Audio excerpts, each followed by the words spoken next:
The 23rd of March 1940, Muslim League of Undivided British India passed a resolution demanding a separate homeland for Indian Muslims. The Lahore Resolution, also called Pakistan Resolution or Declaration of Independence of Pakistan, was written and prepared by Muhammad Zafar Ullah Khan and was presented by A.K. Fazlul Haq.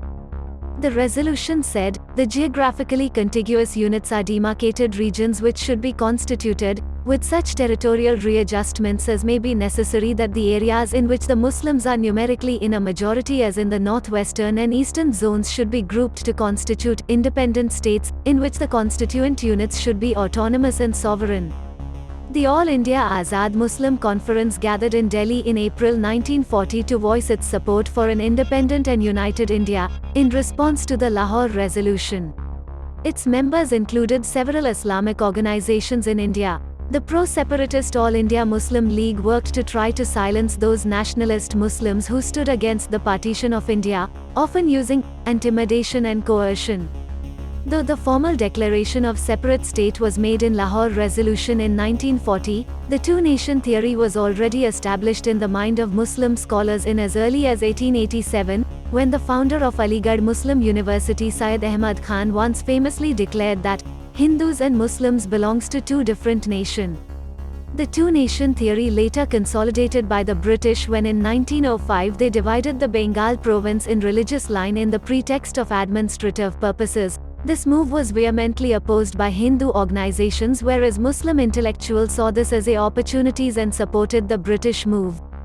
To safeguard the Muslim interests, the Muslim League was formed in Dhaka in the year of 1906, which later became the torchbearer of two-nation theory. The party arose out of the need for the political representation of Muslims in British India, especially in the event of the Indian National Congress sponsored massive Hindu opposition to the 1905 partition of Bengal. The idea of separate country were propagated by Muslim League from 1906 up to 1940 slowly and steadily.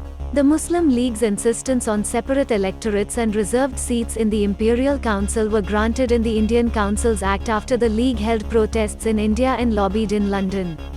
The demand for separate nation for Muslims was fast put forward by Sir Muhammad Iqbal, who was the Muslim League president in 1930. The two-nation theory, the belief that Hindus and Muslims were two different nations who could not live in one country, gained popularity among Muslims. The two-state solution was rejected by the Congress leaders, who favored a united India. In the British Indian province of Sindh, the pro-separatist Muslim League was used in order to spread communal division and undermine the elected government of Allah Bakhsh Sumro, which stood for a united India. Major riots broke out in numerous cities, and at the leadership level, the proportion of Muslims among delegates to the Congress party fell sharply. In his famous address in Lahore, Jinnah said, Hindus and Muslims belong to two different religious philosophies, social customs, literature. It is quite clear that Hindus and Muslims derive their inspiration from different sources of history. They have different epics, different heroes and different episodes. To yoke together two such nations under a single state, one as a numerical minority and the other as a majority, must lead to growing discontent and final destruction of any fabric that may be so built up for the governance of such a state. A cabinet mission came to India in 1946 in order to discuss the transfer of power from the British government to the Indian political leadership, with the aim of preserving India's unity and granting its independence. Formed at the initiative of Clement Attlee, the mission had three members: Lord Pethick Lawrence, Sir Stafford Cripps and A.V. Alexander.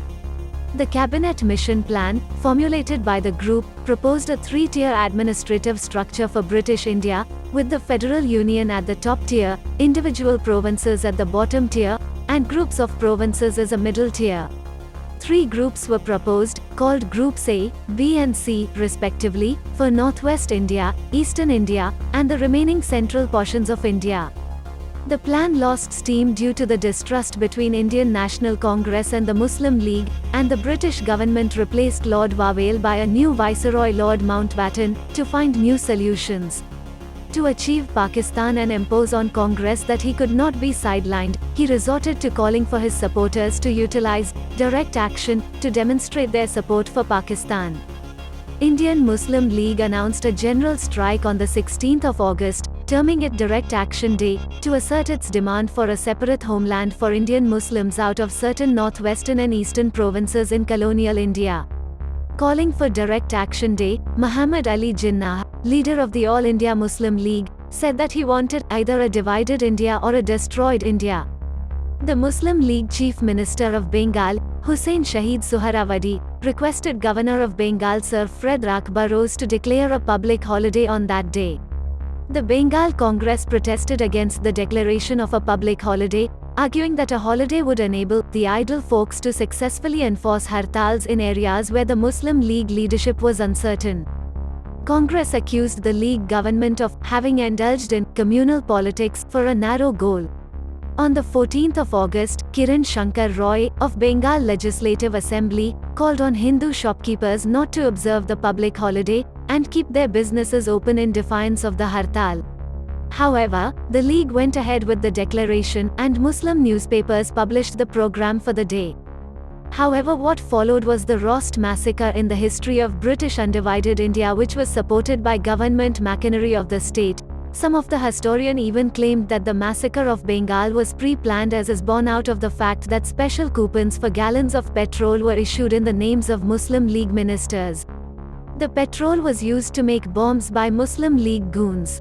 The Muslim League monetarily subsidized mobs that engaged in communal violence against Hindus and Sikhs in the area.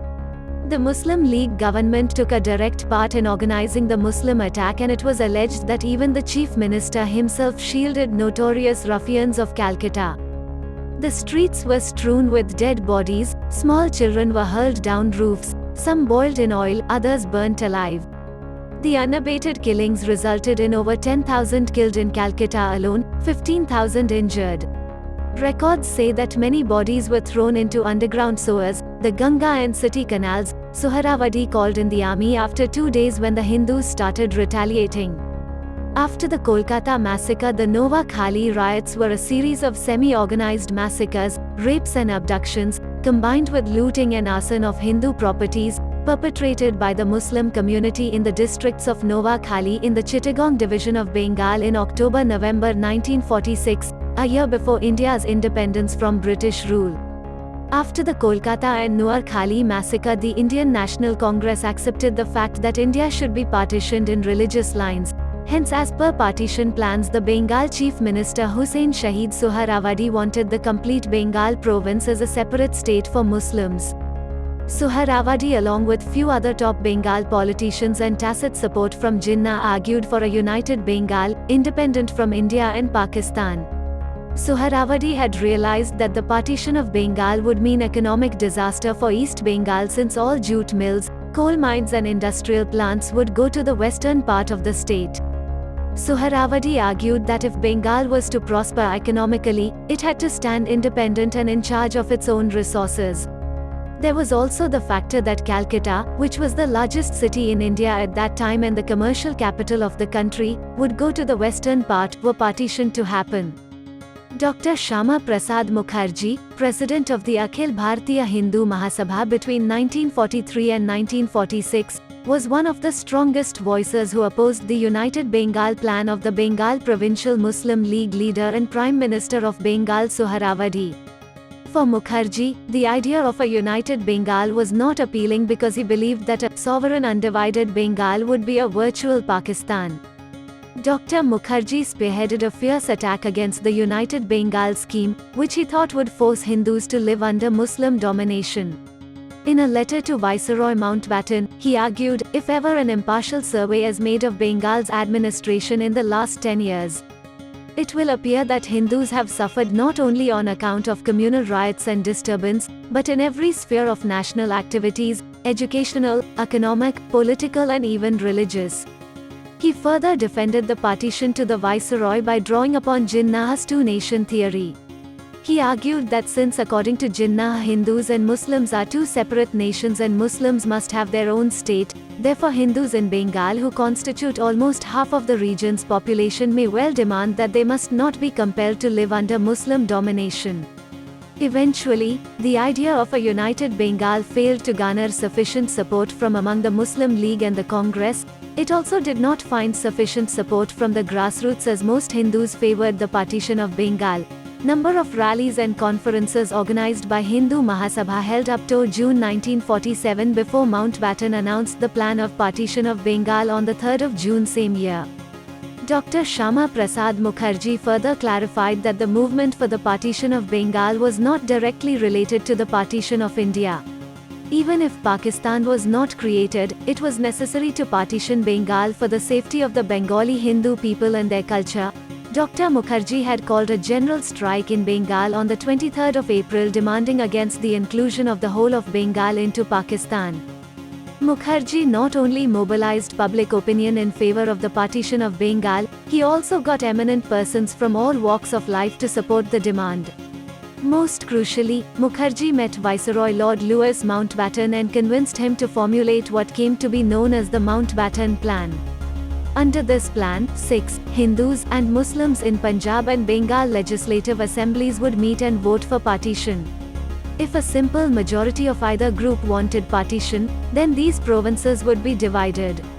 To make it clearer, a single majority vote in favor of partition by either notionally divided half of the assembly would decide the division of the province.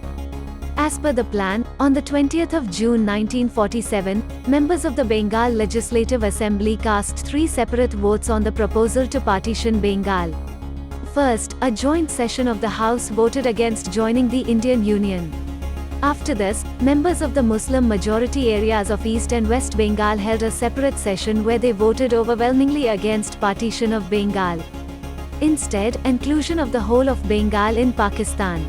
This session was followed by another by members of the non-Muslim majority areas of Bengal who voted for partition of Bengal. It is to Mukherjee's credit that this formula to honor the opinion of the minority Hindu and Sikh population in Bengal and Punjab provinces was devised by Mountbatten. Had the western part of Bengal been included in Pakistan, or had Suhrawardy's plan of forming a united Bengal been successful, the plight of Bengali Hindus would have been pathetic. The plight of minority Hindu population in a Muslim majority united Bengal would have been the same as that of Bengali Hindus in Bangladesh today. History textbooks shall be revised to project the correct history of Bengal, highlighting the contribution of Dr. Shyama Prasad Mukherjee. The fallout of Bengali Hindus remaining ignorant of the contribution of Mukherjee and how he saved Bengali Hindus from imminent annihilation is all too evident today.